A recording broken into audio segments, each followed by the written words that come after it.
जब एक ही पैरामीटर होता है, हम यहाँ पे इंटरसेक्शंस की बात कर रहे हैं, हम यहाँ प्लूरैलिटी की बात कर रहे हैं, हम यहाँ पे एग्जिस्टेंस की बात कर रहे हैं, उसी में जो एक कॉन्सेप्ट है उम्मा का,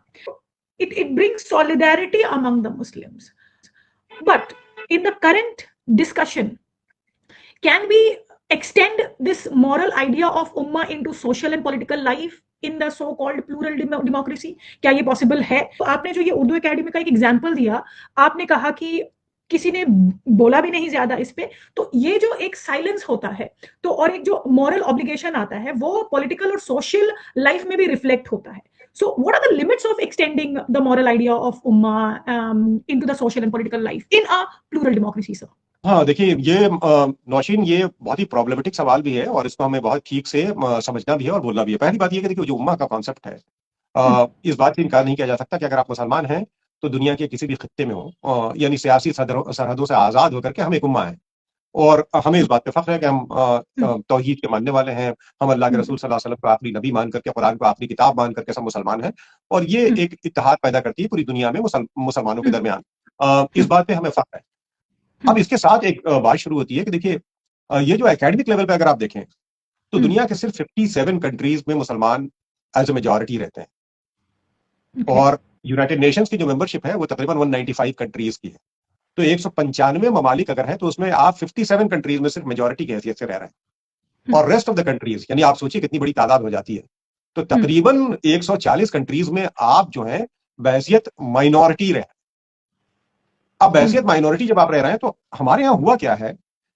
कि बहैसियत मेजॉरिटी अगर आप रह रहे हैं, आपकी हुकूमत है, यानी मुसलमानों की जहां पे अक्सरियत है और मुसलमानों की हुकूमत है, तो उस सिलसिले में फिक़ा या शरिया अगर आप देखें तो बहुत ही क्लियर है। यानी रूलर क्या करेगा, रूलर की जिम्मेदारी क्या होगी, अमीर की अताअत कैसे की जाएगी, किस हद तक अताअत की जाएगी, वहां का सिस्टम क्या होगा, इसमें बहुत क्लैरिटी है, इससे नो डाउट।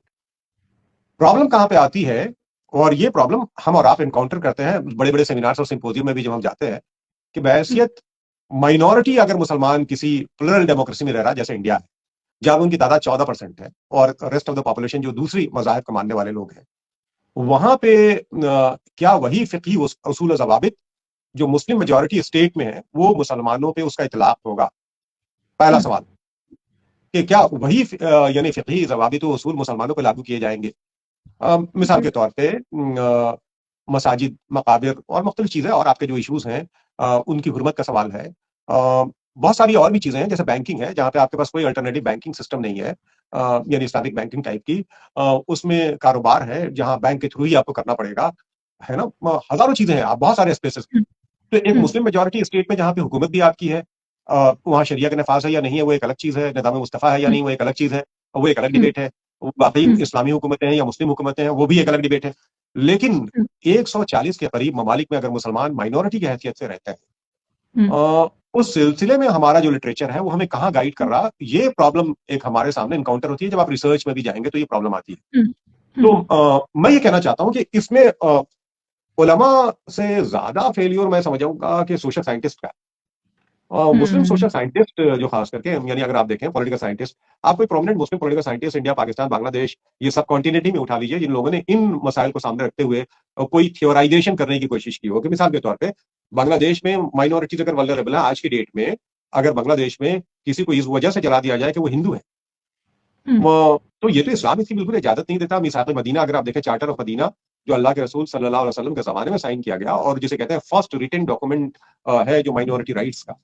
तो आपके यहाँ एक मामला ये है और बांग्लादेश में जब अपहीवल होता है तो वहां पे प्रॉब्लम ये आती है कि हमारे हिंदू भाई जो जिनका बड़ा कंट्रीब्यूशन है, भाई हिंदुस्तान का तो बड़ा कंट्रीब्यूशन है 1971 में बांग्लादेश बनाने में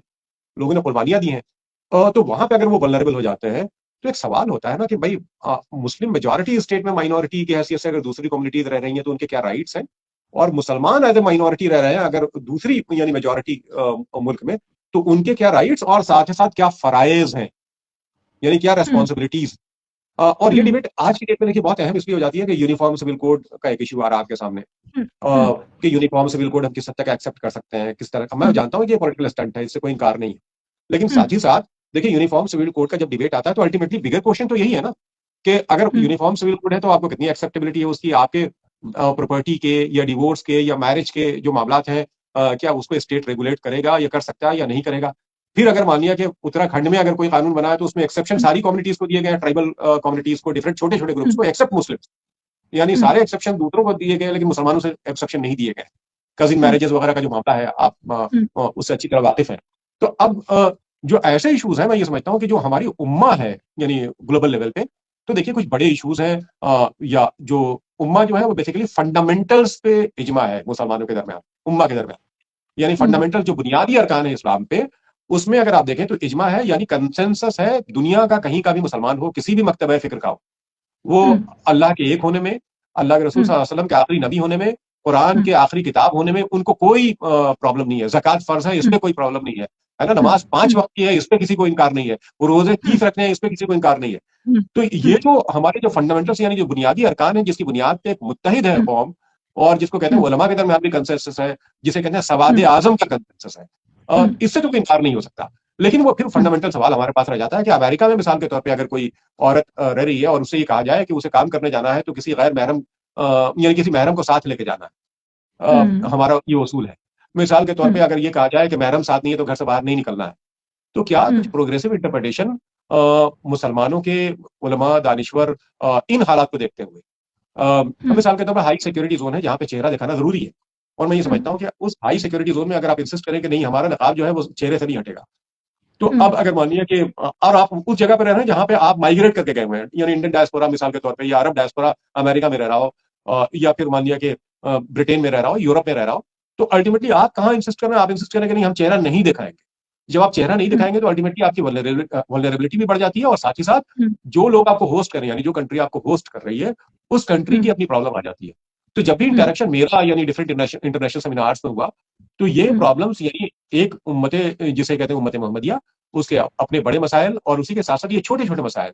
कि क्या ये गैर महरम और महरम वाला मामला, साथ ही साथ अगर वो औरत काम करना चाहती है तो उसको यानी उस तरह के एनवायरनमेंट जो मुस्लिम ममालिक में आपको मिल सकता है वो नहीं मिलेगा।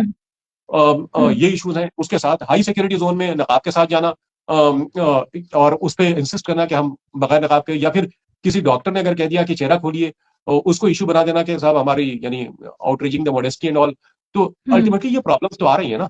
तो अगर ये प्रॉब्लम्स आ रही है तो प्रॉब्लम को हम रिजॉल्व करेंगे, इस पे बात करेंगे, या इसे हम ये कह के वेस्टर्न हॉस्टिलिटी है हम बिल्कुल खामोश हो जाएंगे, या फिर हम उनसे अलग हो जाएंगे, तो ये आप आइसोलेट हो जाएंगे। अगर हम आइसोलेट होते हैं तो उसकी अपनी प्रॉब्लम्स हैं। हमें याद रखना चाहिए कि दुनिया जो है ग्लोबल विलेज है, और ग्लोबल विलेज में इस उम्मत रसूल अकरम सल्लल्लाहु अलैहि वसल्लम को पूरी दुनिया में अगर आपको रहना है इज्जत के साथ, वकार के साथ, तो साथ ही साथ जो लोकल वैल्यूज हैं, या जिस मिसाल के तौर लिबरल वैल्यूज हैं, हमारे अपने कॉन्स्टिट्यूशनल वैल्यूज हैं, उन सबसे तालमेल और हम आहंगी अपने दीन की रोशनी में without compromising with the fundamentals, बुनियादी अरकान से कॉम्प्रोमाइज किए बगैर हमें चीजों का प्रोग्रेसिव इंटरप्रिटेशन देना होगा।